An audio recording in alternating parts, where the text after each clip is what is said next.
اس بات کی دلیل ہے کہ اللہ کے سوا کسی اور کو نہیں پکارنا چاہیے۔ اس کو با محاورہ ترجمہ کر کے پھر اس پہ دیکھتے ہیں ہم۔ پھر اس سے بڑا ظالم کون ہے جو اللہ پر جھوٹ باندھے یا اس کی آیات کو جھٹلائے؟ یہ وہ لوگ ہیں کہ جنہیں لکھے ہوئے میں سے ان کا حصہ ملے گا، یہاں تک کہ جب ان کے پاس ہمارے بھیجے ہوئے آئیں گے، بھیجے ہوئے یعنی فرشتے، جو انہیں قبض کریں گے یعنی ان کی روح نکالیں گے، انہیں فوت کریں گے، تو کہیں گے کہاں ہیں وہ جنہیں تم اللہ کے سوا پکارتے تھے؟ وہ کہیں گے وہ ہم سے گم ہو گئے، اور وہ اپنے آپ پر گواہی دیں گے کہ وہ کافر تھے۔ اس آیہ مبارکہ میں سب سے پہلی بات یہ ہے کہ یعنی اس سے بڑا ظالم کون ہے جو اللہ پر جھوٹ باندھے؟ یعنی اللہ پر جھوٹ باندھنے والے شخص سے بڑا ظالم کون ہے، یا وہ شخص جو اللہ کی آیات کو جھٹلائے؟ تو گویا سب سے بڑا ظالم وہ ہے جو اللہ پر جھوٹ باندھے یا اللہ کی آیات کو جھٹلائے۔ تو اسی طرح اس میں وہ لوگ بھی آ جاتے ہیں جو جھوٹی نبوت کا دعویٰ کرتے ہیں یا اللہ کا شریک بناتے ہیں، اور اسی طرح وہ لوگ بھی آ جاتے ہیں کہ جو اللہ کی کتاب کا انکار کرتے ہیں، قرآن کا انکار کرتے ہیں کہ یہ اللہ کی کتاب ہے، یہ لوگ بھی آ جاتے ہیں۔ یا پھر نبی صلی اللہ علیہ وسلم کی نبوت کے منکر ہیں، کیونکہ نبوت اللہ کی بہت بڑی نشانی ہے، تو وہ نشانی کا انکار کرتے ہیں، تو یہ سب لوگ اس میں شامل ہیں۔ تو اللہ فرماتا ہے کہ یہ وہ لوگ ہیں کہ جن کا جو اللہ نے لوح محفوظ میں حصہ لکھا ہوا ہے کہ ان کو اتنی عمر ملے گی، اتنا رزق ملے گا، یا خوشی غمی ملے گی دنیا میں، وہ ان کو ملے گا۔ یعنی یہ ظلم کریں، بدکاری کریں، کفر کریں، شرک کریں، مسلمانوں کے علاقوں پہ قبضہ کریں، بمباری کریں، اس کے باوجود ان کو ان کا جو لکھا ہوا حصہ ہے دنیا میں وہ ملے گا۔ لیکن پھر وہ وقت آئے گا جب فرشتے ان کی روح قبض کریں گے، تو وہ انہیں ڈانٹتے ہوئے کہیں گے کہ جنہیں تم اللہ کے سوا پکارتے تھے وہ کہاں ہیں؟ تو اس وقت وہ پھر کہیں گے کہ وہ ہم سے گم ہو گئے، اور پھر اپنے آپ پر گواہی دیں گے، کیونکہ اب ان کی آنکھیں کھل جائیں گی نا، اذا ماتوا انتبہ ہو، اب وہ متنبع ہو جائیں گے، ان کی آنکھیں کھل جائیں گی کہ ہمارا تو یہ نظریہ ہی غلط تھا، یہ تو کفر پر مبنی تھا، شرک پر مبنی تھا، ساری زندگی جس نظریے کو یہ جسٹیفائی کرتے رہے اور اس نظریے کی بنیاد پہ مختلف مسالک انہوں نے گھڑے ہوئے تھے، اور لوگوں کو گمراہ کرنے کے لیے، اپنی دکانیں چمکانے کے لیے اللہ کے علاوہ اور معبود بنائے ہوئے تھے، اور جن کو یہ پکارتے تھے، جب مریں گے، مرنے کے وقت یہ کہیں گے کہ وہ ہم سے گم ہو گئے، اور اپنے اوپر گواہی دیں گے کہ ہم کافر تھے، ہم تو کفر کر رہے تھے۔ تو یہاں پہ یہ جو آیت ہے یہ واضح طور پر یہ بات بتا رہی ہے کہ اللہ کے علاوہ کسی اور کو پکارنا یہ کفر ہے، یہ شرک ہے۔ اللہ کے علاوہ کسی اور سے مدد مانگنا یہ بھی شرک ہے، یہ بھی کفر ہے۔ اور قیامت والے دن تو خاص طور پہ جن کو یہ پکارتے تھے وہ لا تعلقی کا اظہار کریں گے اور ان کو منہ نہیں لگائیں گے، اور اللہ تعالیٰ نے یہ سارے مکالمے، مذاکرے، یہ سب چیزیں بیان کی ہیں بڑی وضاحت کے ساتھ۔ تو یہ موت کے وقت بھی یہ بیان بازیاں کریں گے اور بدل لیں گے، کہیں گے کہ ہم سے گم ہو گئے۔ سبحان اللہ، آپ ذرا یہ دیکھیں کہ اللہ کے علاوہ کسی کو بھی پکارنا، کوئی نبی کیوں نہ ہو، کوئی ولی کیوں نہ ہو، کوئی حجر شجر کیوں نہ ہو، کوئی فرشتہ ہی کیوں نہ ہو، تو یہ مدد کے لیے پکارنا، استغاثہ کرنا، یا کسی کو مشکل کشا سمجھنا، ٹھیک ہے، اسی طرح اسباب کے بغیر کسی سے تعاون لینا، مدد مانگنا، ٹھیک ہے۔ اسباب کے بغیر کا معنی کیا ہے کہ ایک شخص فوت ہو چکا ہے اور اس کے بعد پھر اس کے نام پہ دکانیں بنائی ہوئی ہیں اور یہ ابھی بھی مدد کرتا ہے، ٹھیک ہے، اس کے پاس اسباب نہیں ہے، اور اس کو پھر اسباب والی شخصیت کے ساتھ موازنہ کر کے لوگوں کو گمراہ کرنا کہ دیکھو تمہیں جب کوئی ضرورت ہوتی ہے کسی سے مدد مانگتے ہو کہ نہیں مانگتے، پیسوں کی ضرورت ہوتی ہے تو کسی سے پیسے لے لیتے ہو،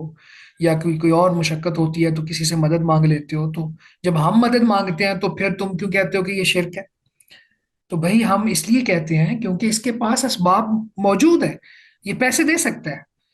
اور یہ اتنا تعاون لینا یہ شرعی تعاون ہے، اور یہ اللہ کے نبی صلی اللہ علیہ وسلم بھی لیتے تھے، صحابہ کرام بھی آپس میں باہم تعاون کرتے تھے۔ لیکن مرنے کے بعد کسی صحابی نے نہ نبی کو مشکل کے حل کے لیے پکارا، نہ کسی فرشتے کو پکارا، نہ ہی جنات کو پکارا، کسی کو نہیں پکارا۔ تو اسباب کے بغیر جو تم تعاون اور مدد کی بات کرتے ہو اور یہ کہتے ہو کہ